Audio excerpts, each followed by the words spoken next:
Assalamualaikum warahmatullahi wabarakatuh dan selamat pagi. Sebelumnya Ibu ucapkan selamat kepada adik-adik yang telah dinyatakan naik ke kelas 11. Nah, dikarenakan kondisi kita yang masih dalam masa pandemi, maka pembelajaran kita di satu semester ini insyaallah ke depan akan dilakukan secara daring. Nah, materi pertama kita ini akan berhubungan dengan tentang program linear. Buka dulu materinya. Yang pertama itu adalah tentang program linear. Apa sih program linear itu? Jadi program linear itu adalah suatu cara atau metode yang digunakan untuk menyelesaikan masalah optimasi.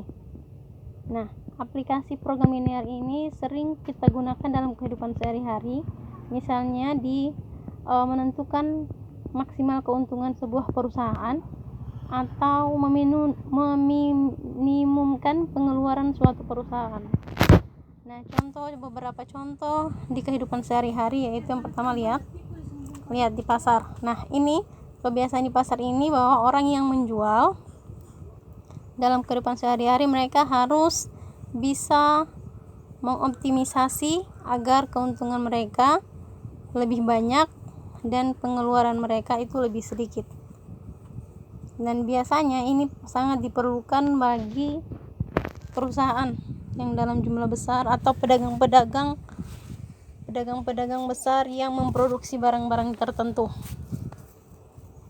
Nah, sekarang tugas kalian adalah buat KP. Tugas yang pertama, apa penerapan program linear dalam kehidupan sehari-hari yang berhubungan dengan dunia kesehatan. Itu tugas pertama ya.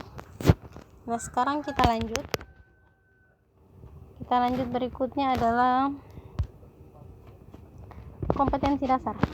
Dalam pembelajaran ini, kompetensi dasar kita adalah menyelesaikan sistem pertidaksamaan linear dua variabel, kemudian mampu merancang model matematika dari masalah program linear, kemudian menyelesaikan model matematika dari masalah program linear dan penafsirannya.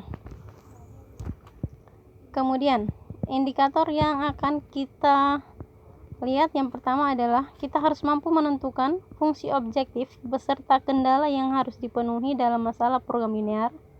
Kedua, membuat model matematika dari masalah program linear. Ketiga, menentukan penyelesaian sistem pertidaksamaan linear dua variabel. Dan terakhir, menentukan nilai optimum dari fungsi objektif sebagai penyelesaian dari program linear. Nah, sekarang yang pertama, sistem pertidaksamaan linear dua variabel. Sebenarnya materi ini adalah materi yang sudah pernah kalian dapatkan di kelas 10. Jadi pertidaksamaan itu ada kalimat tidak sama. Berarti kalau kalimat tidak sama berarti beda dengan kalimat sama. Kalau sama itu berarti tandanya itu adalah sama dengan. Sementara kalau tidak sama maka ada beberapa tanda ketidaksamaan, yaitu ini yang pertama, lebih dari, kemudian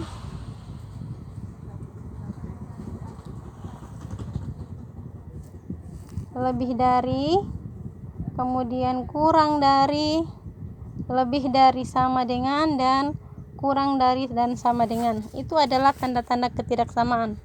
Jadi pertidaksamaan linear dua variabel yaitu pertidaksamaan yang memuat dua variabel dan masing-masing variabel itu berderajat 1. Kemudian yang berikutnya,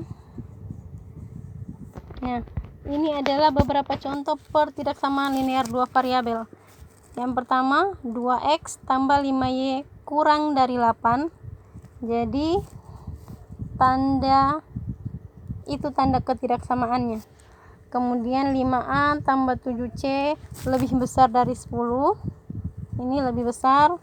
Kemudian 12x kurang 4y kurang dari atau sama dengan 15. Ini tandanya ada tanda sama dengan di bawah. Dan masih banyak contoh-contoh yang lain. Kemudian kita lanjut bagaimana menyelesaikan sistem pertidaksamaan linear dua variabel.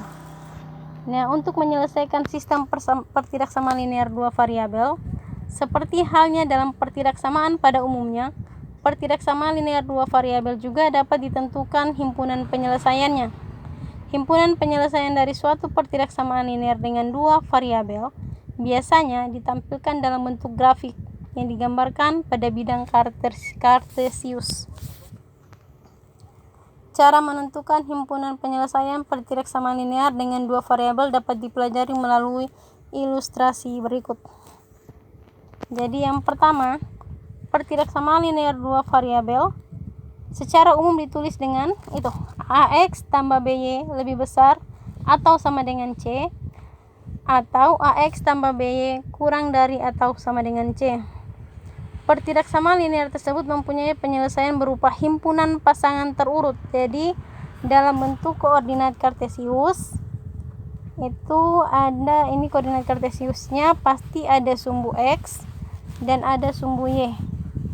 Maka nanti penyelesaiannya itu akan ditulis dalam bentuk X, Y.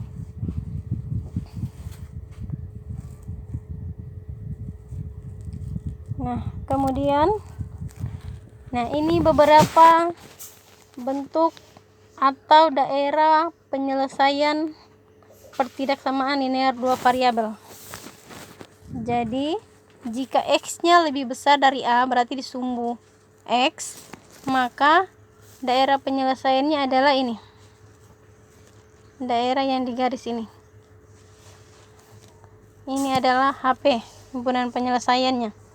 Kemudian ketika X-nya kurang dari A, misalnya X-nya kurang dari 5, maka daerah penyelesaiannya di sebelah kiri dari sumbu X.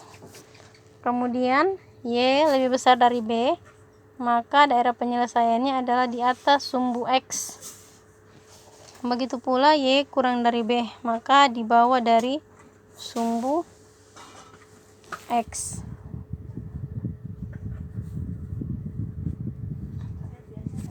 Nah, ini lagi contoh-contoh yang lain daerah penyelesaian. Jadi daerah ini adalah berupa garis, ini semua adalah daerah penyelesaian. Ini adalah daerah penyelesaian atau biasa disebut sebagai HP. Yang digaris.